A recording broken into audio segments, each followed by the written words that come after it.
নমস্কার বন্ধুরা, নবপল্লব চ্যানেলে সবাইকে জানাই স্বাগত। আজকে আমি আরেকটি নতুন ভিডিও নিয়ে চলে এলাম।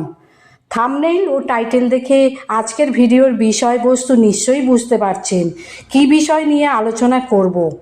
হ্যাঁ বন্ধুরা, আজকে যে তরল সারটা বানিয়ে দেখাবো এটা অবশ্যই গাছের একটি বুস্টার ডোজ।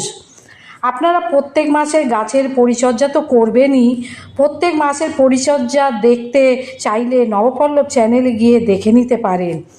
এই মান্থলি কেয়ারের মাঝে মাঝে যে তরল খাবারগুলি দিতে বলি, আজকের ভিডিওর তরল খাবারটিও এর মধ্যে পড়ে।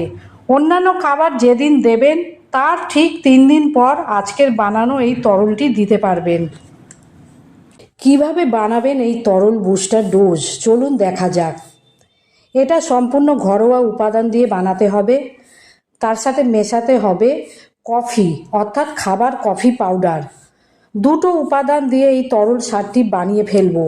এই তরল সার গাছে প্রদান করলে কি হয়, এই তরল সার গাছে দিলে গাছের বৃদ্ধি দুর্দান্তভাবে হবে, প্রচুর পরিমাণে ফুল আসবে, গাছ ভরে ভরে ফুল দেবে। গাছগুলিকে তীব্র গরম থেকে বাঁচাতে আপনারা সকাল ও সন্ধ্যায় স্নান করিয়ে দিতে পারেন। এতে গাছ সতেজ থাকবে ও সুস্থ থাকবে। আমি যেভাবে বলবো সেইভাবে এই তরল সারটি দেবেন। যেদিন এই তরল সার দেবেন সেদিন টবের মাটি যেন ভিজে না থাকে, মাটিটা মোটামুটি শুকিয়ে গেলে তবেই দেবেন। জবা গাছে যদি এই তরল সার দিতে পারেন তবে ফুলের আকার বৃদ্ধি পাবে, রঙও হবে খুব উজ্জ্বল, তাছাড়া প্রচুর পরিমাণে কুঁড়ি দেখতে পাবেন।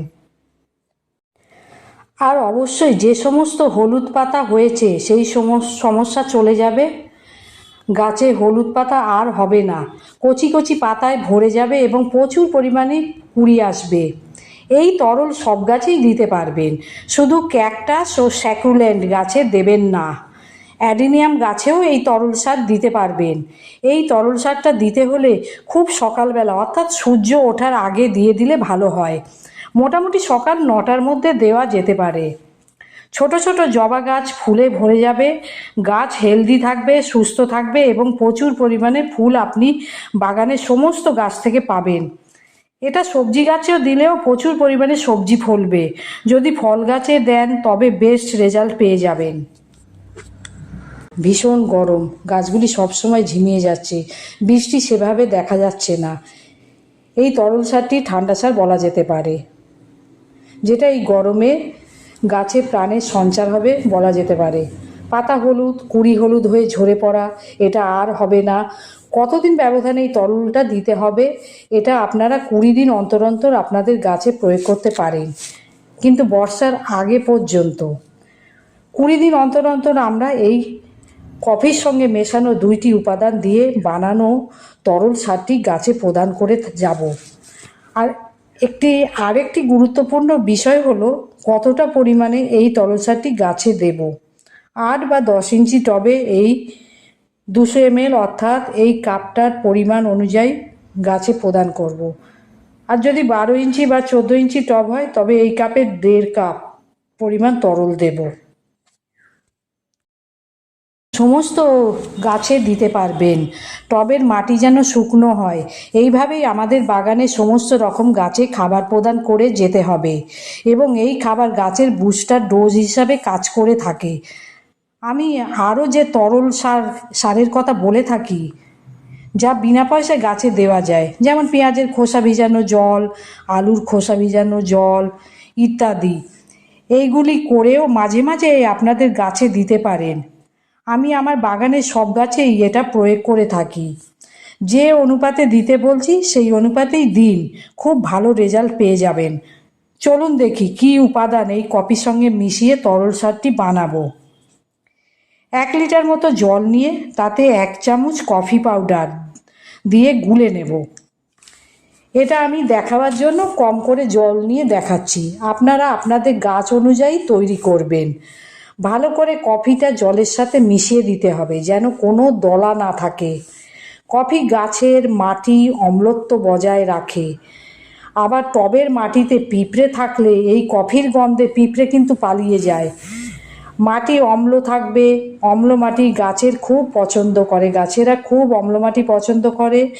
এই কফি পাউডারে জল মাটির পিএইচ লেভেল ঠিক রাখবে। এরপর এই কফি তরলের সাথে যে জিনিসটি দেব সেটা খুবই কমন জিনিস, তা হলো ভাতের মাড় বা ভাতের ফ্যান। ভাতের ফ্যানটা ঠান্ডা করে নিতে হবে, গরম কখনো দেবেন না।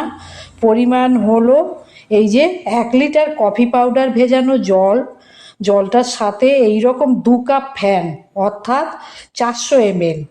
এই কাপে 400 ml ভাতের মাড় এর সঙ্গে মিশিয়ে দেবেন।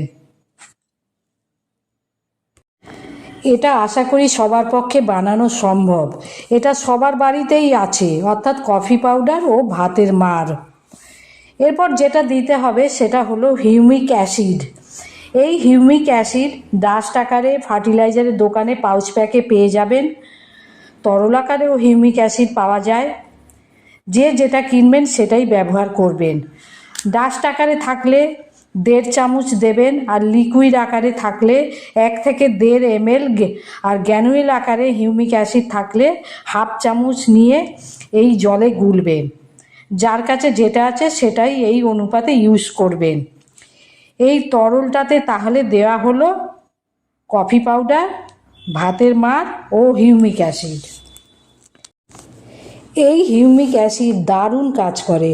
মাটিতে যে খাদ্যকণা আছে তাকে ভাঙতে সাহায্য করে, একাধিক কাজ করে থাকে। শিকড়েরও কাজ করে, শিকড়কে ঠান্ডা ও সুস্থ রাখে এই হিউমিক অ্যাসিড।